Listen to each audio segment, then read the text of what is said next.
Hi friends, how are you? I hope ಎಲ್ಲರೂ ಚೆನ್ನಾಗಿದ್ದೀರಿ ಅಂತ ಅನ್ಕೋತೀನಿ. ಇವತ್ತು ನಮಗೆ ಕಾಮೆಂಟ್ ಬಂದಿರೋ ಕೆಲವೊಂದು ಕ್ವಶನ್ಗಳಿಗೆ ಆನ್ಸರ್ ಕೊಡ್ತಾ ಇದ್ದೀನಿ. ಓಕೆ, ಕೆಲವೊಂದು ವಿದ್ಯಾರ್ಥಿಗಳು ಸ್ಟೂಡೆಂಟ್ಗಳು ಡೌಟ್ಸ್ಗಳನ್ನ ಕೇಳಿದ್ದಾರೆ.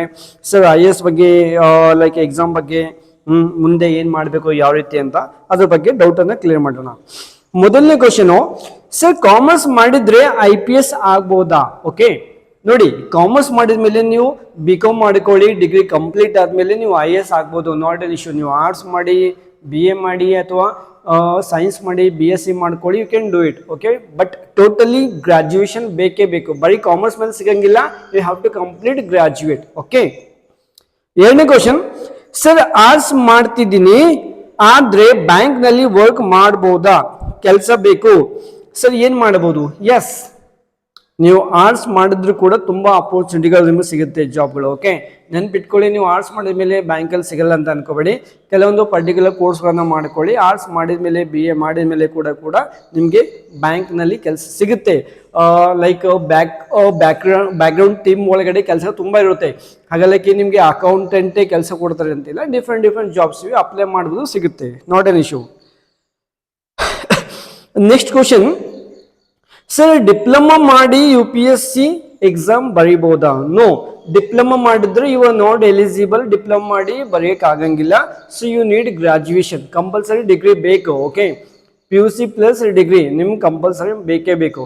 ಡಿಪ್ಲೊಮಾ ಮಾಡಿದ್ರೆ ಬರಂಗಿಲ್ಲ, ನೆನ್ಪಿಟ್ಕೊಳ್ಳಿ. Okay, clear, fine. Sir PSI ಆಗ್ಬೇಕು ಅಂದ್ರೆ ನಾನು ಏನ್ ಮಾಡಬೇಕು? PSI ಆಗಬೇಕು ಅಂತಂದ್ರೆ ಯಾವುದೇ ಪೊಲೀಸ್ ಡಿಪಾರ್ಟ್ಮೆಂಟ್ ಒಳಗೆ ಜಾಬ್ ಸಿಗಬೇಕಂದ್ರೆ ಈ ನೋಡಿ, ಕಾನ್ಸ್ಟೇಬಲ್ ಅಂದ್ರೆ PUC ಮೇಲೆ ಸಿಗುತ್ತೆ.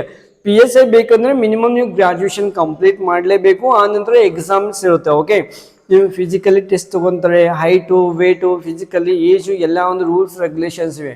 ಅಂಡ್ ಗ್ರಾಜ್ಯುಯೇಷನ್ ಕಂಪಲ್ಸರಿ ಬೇಕು, ಅಬೋವ್ 60% ಇರಬೇಕು, ನೆನ್ಪಿಟ್ಕೊಳ್ಳಿ. ಓಕೆ, ಸೊ ಇಲ್ಲಾಂದ್ರೆ impossible. Next question, eyesight problem ಇದ್ರೆ ಹೇಗೆ? ಆಗ ಒಂದ್ ವೇಳೆ ನಾನು IAS ಆಗಬೇಕು ಅಂತಂದ್ರೆ ನಿಮ್ ಕಣ್ಣಿನ ಪ್ರಾಬ್ಲಮ್ ಇದ್ರೆ ಹೇಗೆ ಸರ್? No problem. ನಿಮ್ ಕಣ್ಣಿನ ಕಡಿಮೆ ಕಾಣಿಸೋದಲ್ಲ, ನೀವು ಇವನ್ ಬ್ಲೈಂಡ್ ಇದ್ರೂ ಕೂಡ ನೀವು IAS ಆಗೋದು. ಎಷ್ಟು ಜನ ನೀವು ನೋಡ್ಬೋದು ಬ್ಲೈಂಡ್ ಇದ್ದಾರೆ, ಕಣ್ಣೇ ಕಾಣಂಗಿಲ್ಲ ಟೋಟಲಿ, ಅದು ಕೂಡ IAS ಆಗಿದ್ದಾರೆ. ಅದೇ IPS ಆಗಕ್ಕಾಗಲ್ಲ, ನೆನ್ಪಿಟ್ಕೊಳ್ಳಿ. IPS ಆಗಬೇಕು ಅಂದ್ರೆ ಫಿಸಿಕಲಿ ಫಿಟ್ ಇರಬೇಕು, ಹೆಲ್ತ್ ಚೆನ್ನಾಗಿರ್ಬೇಕು, ಯಾವುದೇ ರೀತಿ ಕಣ್ಣಿನ ಸಮಸ್ಯೆ, ಯಾವುದೇ ಸಮಸ್ಯೆಗಳು ಇರಬಾರ್ದು. ಓಕೆ, ಬಟ್ IAS ಆಗ್ಬೋದು. IAS ಆಗಕ್ಕೆ no issues, you can do it. Okay, ನೆನ್ಪಿಟ್ಕೊಳ್ಳಿ. ಸರ್ IAS ಪೇಪರ್ ಯಾವ ಭಾಷೆಯಲ್ಲಿ ಇರುತ್ತೆ? ಇದಕ್ಕಿಂತ ಮುಂಚೆ ಕೂಡ ನಾನು ಹೇಳಿನಿ, IAS ಪೇಪರ್ ಒಂದು ಇಂಗ್ಲೀಷಲ್ಲಿ ಇರುತ್ತೆ, ಒಂದು ಹಿಂದಿಯಲ್ಲಿ ಇರುತ್ತೆ. ನಿಮಗೆ ಕನ್ನಡ ಅದು ಬೇಕಂದ್ರೆ ಸಿಗಂಗಿಲ್ಲ. ಇಫ್ ಯು ಕನ್ನಡ ಮೀಡಿಯಂ, ನೀವು ಕನ್ನಡ ಮೀಡಿಯಂ ವಿದ್ಯಾರ್ಥಿ ಆಗಿದ್ರೆ ನಿಮಗೆ ಸ್ಟಾರ್ಟಿಂಗ್ ಒಳಗಡೆ ಮೇನ್ಸ್ ಒಳಗಡೆ ಒಂದು ಪೇಪರ್ ಲ್ಯಾಂಗ್ವೇಜ್ ಇರುತ್ತೆ, ನೀವು ಕನ್ನಡ ಬೇಕಾದ್ರೆ ಚೂಸ್ ಮಾಡ್ಕೋಬಹುದು. ಆದ್ರೆ ಎಲ್ಲ ಪೇಪರ್ಗಳು ಕನ್ನಡ ಸಿಗಂಗಿಲ್ಲ, ಇಂಗ್ಲೀಷ್ ಹಿಂದಿ ಎರಡೇ ಇರುತ್ತೆ. ನಿಮ್ಗೆ ಹಿಂದಿಯಲ್ಲಿ ಅಥವಾ ಆನ್ಸರ್ಗಳನ್ನು ಬರಿಬೋದು ಅಥವಾ ಇಂಗ್ಲೀಷಲ್ಲಿ ಬರಿಬೋದು. ಇವಾಗ ಕನ್ನಡ ಮೀಡಿಯಂ, ಸೊ ನಿಮಗೆ ಬೆಟರ್ ಇಂಗ್ಲಿಷ್ ತುಂಬಾ ಚೆನ್ನಾಗಿರುತ್ತೆ ಫ್ರಮ್ ಕರ್ನಾಟಕ ಸ್ಟೂಡೆಂಟ್ಗಳಿಗೆ. ಓಕೆ, ನಿಮ್ಗೆ ಅದು ಬಿಟ್ಟು ಬೇರೆ ಭಾಷೆಯಲ್ಲಿ ಸಿಗಂಗಿಲ್ಲ, ನೆನ್ಪಿಟ್ಕೊಳ್ಳಿದ್ರ ಬಗ್ಗೆ. ಓಕೆ, ಇನ್ನೂ ನಿಮ್ಗೆ ಏನೇ ಡೌಟ್ಸ್ ಬಂದಿದ್ರೆ ಕಾಮೆಂಟ್ ಅಲ್ಲಿ ಮಾಡಿ, ಮತ್ತೆ ಅದ್ರ ಬಗ್ಗೆ ಡಿಸ್ಕಸ್ ಮಾಡೋಣ. ಓಕೆ, ನೆಕ್ಸ್ಟ್ ವಿಡಿಯೋ ಮತ್ತೆ ಸಿಗೋಣ. Thank you so much.